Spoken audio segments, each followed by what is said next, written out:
If I didn't drink, I wouldn't have been at the bar that night. And if I wasn't drunk, I might not have stabbed that guy. So I might have a drinking problem. I was born in Chicago in '77 to a very young mom that had already had my sister. And my dad was 11 years older than her and had already had a couple kids, been married once before, and he was alcoholic and abusive, physically abusive to my mom. She got with another guy that was in the Navy, and we moved. I was probably like 4 or 5 when we moved to Virginia.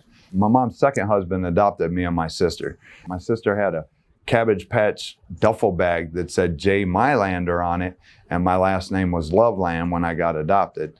So I just knew there was something weird. My mom wasn't an alcoholic or an addict. She always worked. We always lived in a nice, clean house. Our needs were always met.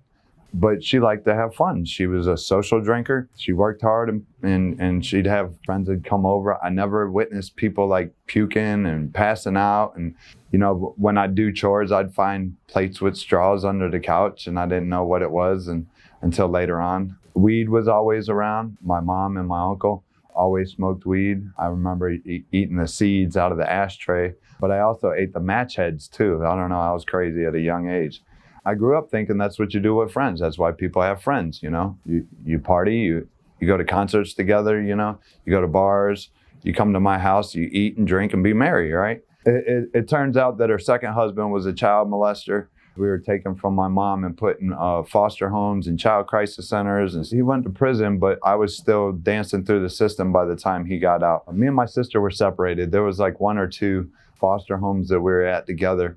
But early on, I had behavioral issues, so I bounced around a lot. I pretty much used up every foster parent. They'd get me and they're like, yeah, I can't handle him. And so I'd go to residential treatment centers or group homes, if you will, psych wards, 30-day evals, you know, put me on meds and send me home. I can't remember when I got put in special ed classes because back then they called it BD, behavioral disorders, not a learning disability. I was always pretty bright, pretty smart. And so like in school, I was always done with my work first and I always made the best grades and honor roll and all that. So kids didn't like me. You know, I was a know-it-all. I was arrogant. Kids picked on me. I was really in trouble in the neighborhood, on the school bus, in the classroom, you know, wherever I went. I was violent. I was manipulative.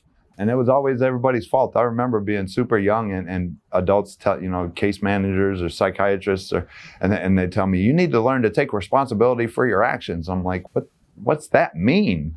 My school bus was the little bus that goes neat with the handicap sign on the back, and it picked me up at the end of the driveway. My sister was always real popular, had a lot of friends, and I'm the youngest of 5. It was just me and my sister at home though, and so like she had a bus stop and would hang out with the neighborhood kids before and after school. And I didn't have that. And all the kids that I was around had behavioral issues too.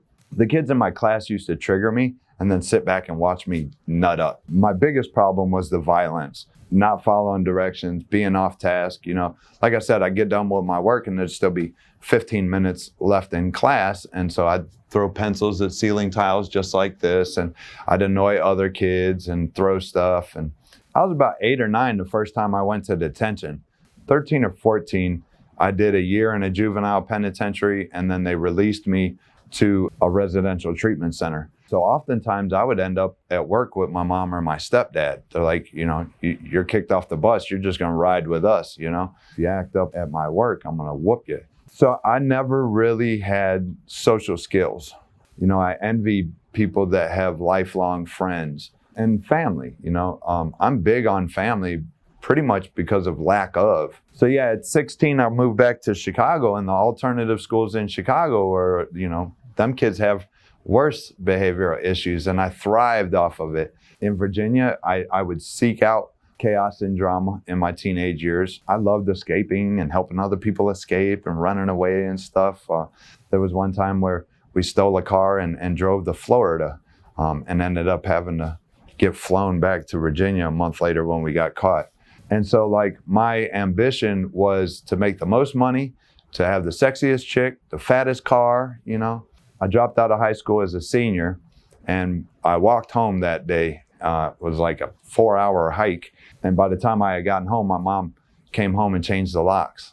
And so I went to a homie's house, and life on the street began for me. All of my 17th year, I was a social drinker. That's what we did. We smoked weed, we drank, we messed with girls, we sold drugs, we stole cars. I was all about the thug life. And I did a residential burglary, and I stole a bunch of guns and sold them to gang members. And I was sentenced to 8 years in prison. And the violence continued in there, and I eventually ended up in maximum security, and I loved it. And so I'm 18 years old, and they showed me how to make hooch, and I got pretty good at it, and I stayed drunk. I set up my network in there. I knew the guys who had the weed, and I knew the guys that made the white lightning. I would make a big old batch of hooch, and I'd drink a liter bottle with the guy that made the white lightning, and he'd give me a honey barrel white lightning, and I'd go drink it with the guys that sold the weed, and they'd give me a joint. So I hardly ever bought anything. I had my network and, using everybody. Eventually I got out at 21 years old, just worked and lived in the bars pretty much. So when I got off of parole, I moved to Southern Illinois, and I met a chick. I hung out with her for 2 weeks, and we moved to Waco, Texas. And so I called my oldest brother, who's 10 years older than me. He's like, yeah, I got a job with a moving company. And he was all strung out on dope, slamming meth. He hadn't worked. We're living in an abandoned apartment in Phoenix. Eventually we landed in Mesa, couch hopping. The lady that I was dating, and this other lady came to crash on the couch too. She was a tweaker, and she was at a party, and somebody shot her up, and it scared her. So she came there to get away from that lifestyle. She had 2 kids, and they were already in CPS, my kind of woman, So we ended up having a kid, got an apartment. Eventually we got her other 2 kids out of CPS. She was mad because she had to stop drinking, and I wasn't going to stop drinking. So there was a lot of fighting. And then the next opportunity I got to do coke. By then I had realized, well, now I can drink till 5 o'clock in the morning and still get the girl and not pass out and puke all over the place. So coke made me a better alcoholic. The people that I sold to would stay in my house. I'd sell it to them, and they'd do it with me. My bus was leaving. Me and my brother and his new girlfriend went out for a goodbye dinner. And of course, I had already started drinking after work. I was working a cash paying job like painting. And my brother's new girlfriend and her ex-boyfriend's new girlfriend get to arguing. And then my brother and this guy gets to arguing. And this guy ran out the bar, and he came at me, and we got to fighting, and then he got up and he came at me again, and I stabbed him. So I went to prison, and I was looking at a lot of time, but I only got a little bit of time. I got out, and I only had a year of parole to do. By this time, me and my kids' mom had already split up, and so whenever I could, I'd write them. And I just expressed my love and how much I missed them and stuff like that. The lady who owned the daycare center my kids went to, the director of that daycare, a couple lawyers, case managers and stuff like that. And they put me on speakerphone, and they pretty much described the life my kids were being exposed to and said, we're taking them. And there was nothing I could do. When I was going through orientation, when you're on psych meds, they have to evaluate your meds and your diagnoses and stuff. And this guy says, glad to see you back. You're going to keep coming back until we either find the right mix of meds or you find God. And that struck me. I spent the next year and a half in prison, studying the Bible. What's a Christian man look like? What's the values that a Christian man has? It was about a year later I got custody of my kids. I did everything CPS asked me to do. I got on my feet. I got a job. I got a car. I had a cottage in a hotel on Apache Boulevard in Tempe, a 1-bedroom apartment. Caught a domestic violence case. And the crazy thing about it was that a week before I caught that case, I had beat up some kid down the street. And the same officer that arrested me that night came to the call when I spit in my girlfriend's face. And so he arrested me, even though I was telling him my kids have nowhere to go. At the time, their mom was doing 30 days for a DUI, and CPS was still monitoring my family. They pulled the car around the corner, and I heard the call over the radio to call CPS, and they're going to take my kids, and I was distraught. I only did 9 days in jail, but I never got custody of my kids back. My kids went back into foster care. I went to a halfway house in Mesa. When I graduated, I latched onto another woman for a very short time. Another guy that was at the halfway house, he had moved to Safford and left his wife and kids in this trailer park in Mesa. And so we would go over there and party, and, I'd mess with his wife. And I was selling meth, and she said I could sleep in her bed because she usually slept on the couch. And when it was time for my so-called friend to go back to the halfway house around 1 a.m, for some reason, still yet unknown, he beat me with a piece of rebar. I was on life support for 3 days. I remember when they woke me up, they were pulling the thing out of my mouth and the catheter out. I had no idea what had happened. I just remembered laying down, looking at the wall, and I was blind in one eye. My eyeball had been squished and I had a detached retina. My face was broken. One trial, he tried to make me out to be a racist. And even though the state's attorney had asked him, is Jeff your best friend? He's like, yes. As far as Arizona goes, me and Jeff were pretty tight. It's like, okay, because he was black. And so it's like, how can I be racist if like you're my best friend, you know? Second trial, he tried to make it like I came at him with a knife. And in all the crime scene video and pictures, there's not a knife around. I knew at that point in time I didn't have a knife, but he was trying to use my reputation. Nonetheless, he got 10 years or something like that. And I didn't have a car, you know, and where we lived, there was no access to bus. I had passed out on some poor guy's back patio window in an apartment complex. And so he called the police, and I'm passed out when they get there, and they took me to a place called Community Bridges. When they're trying to help me find housing and get me back on my psych meds and stuff, I'm like, I need a cigarette. I'm out of here. Screw y'all. A friend of mine in East Mesa let me crash on her couch. So I would walk to the bus stop and I would try to go on job search. And I used my SMI clinic to try to get in vocational rehab. And they got to the last place on the list.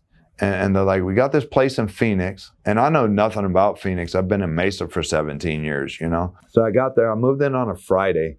And I was there like a couple hours before I realized this is not the place for that. The staff there, the manager and the assistant managers, were in tune with the goings-ons. They held people accountable. If you weren't doing the deal, you weren't abiding by the rules, they'd kick you out. Like midnight, that didn't matter when or where or whatever. I moved in on that Friday. That Saturday, I was in the orientation part and there's no TV. I didn't know anybody. I'm trying to figure everything out. Like come Monday, I got to go on job search. I don't have money for a bus. What kind of job do I want? I haven't worked in 4.5 years. I've been using all these women. I ain't got a woman, but to get a woman, I need a job because no woman with a job will take care of a guy that ain't got a job that lives in sober living. And so like those were my aspirations, get a job so I can get a woman so I can move in with her, right? And I was trying to figure out all these, you know, I had a warrant. I beat up the clerk at a gas station in Tempe pretty bad. When I did it, I was drunk, of course, but I had 10 Percocets and a bag of weed in my backpack. So I was waiting for them to charge me for it for like 2 years. And I was sitting in the shadows of Building 6, the orientation where new guys go.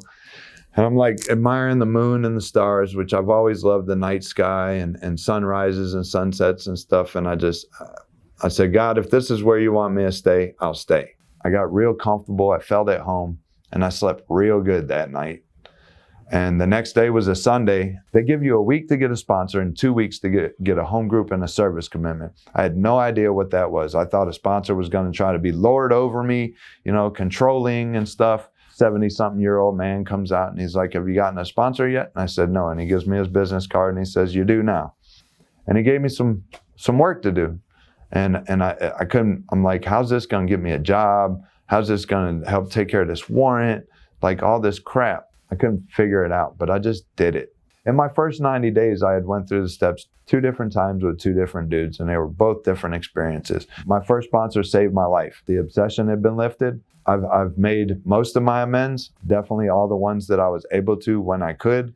My sisters moved here from Chicago, and we have an awesome relationship that I've never had before. And doing away with those old ideas opened up, you know, that's that psychic change.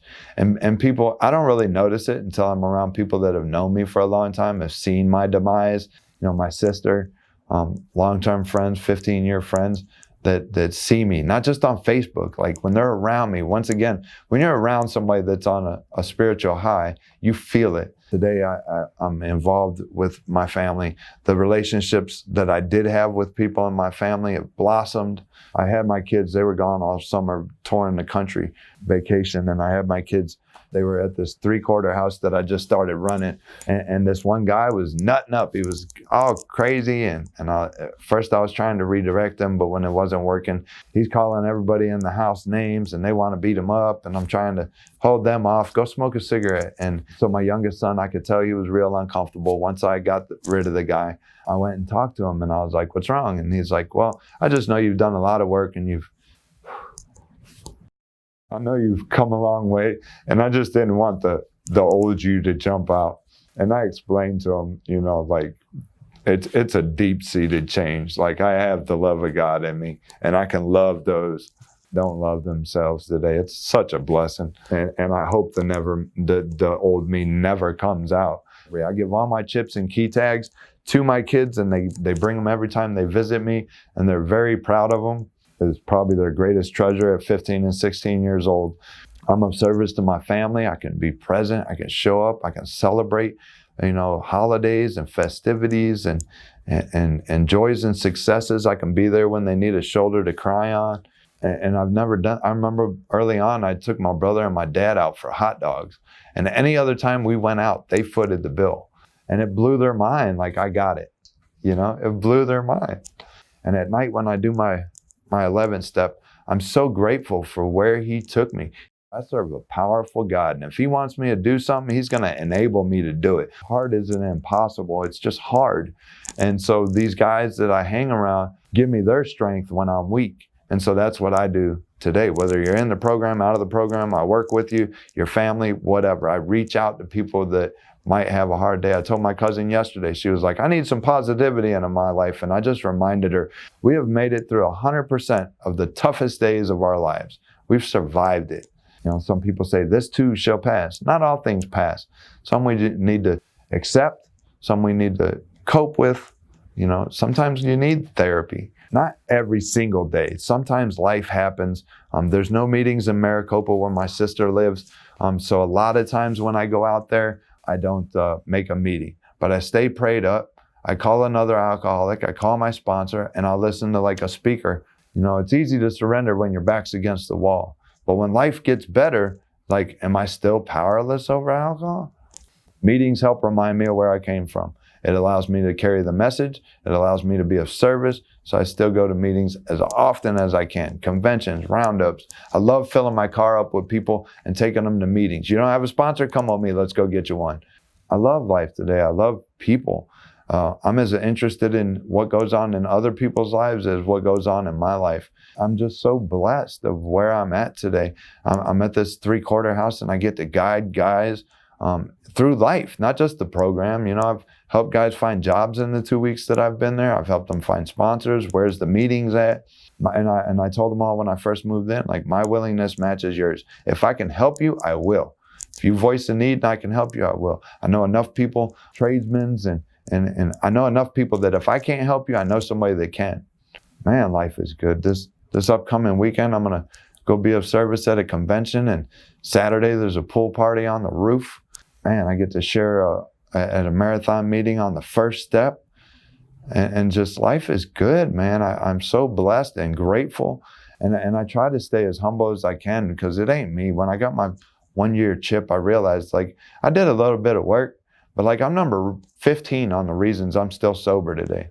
So much has happened and continues to happen in my life that is not of me. If I did what I wanted to do today, even with 20 months sober, the Jeff in me that partied for 24 years, I still want to be at the bus stop with a 40 and a blunt waiting on that hooker to get back with my bag of Coke. Because somewhere deep inside, my disease is saying, go to the bus stop, go to the bus stop. I'm like, no, this is way much better. Man, I'm real grateful today to be here, and I thank you for your time. Detox to Rehab wants to help as many people as possible and do it the right way. Please subscribe, comment, and like our channel. Thank you for watching.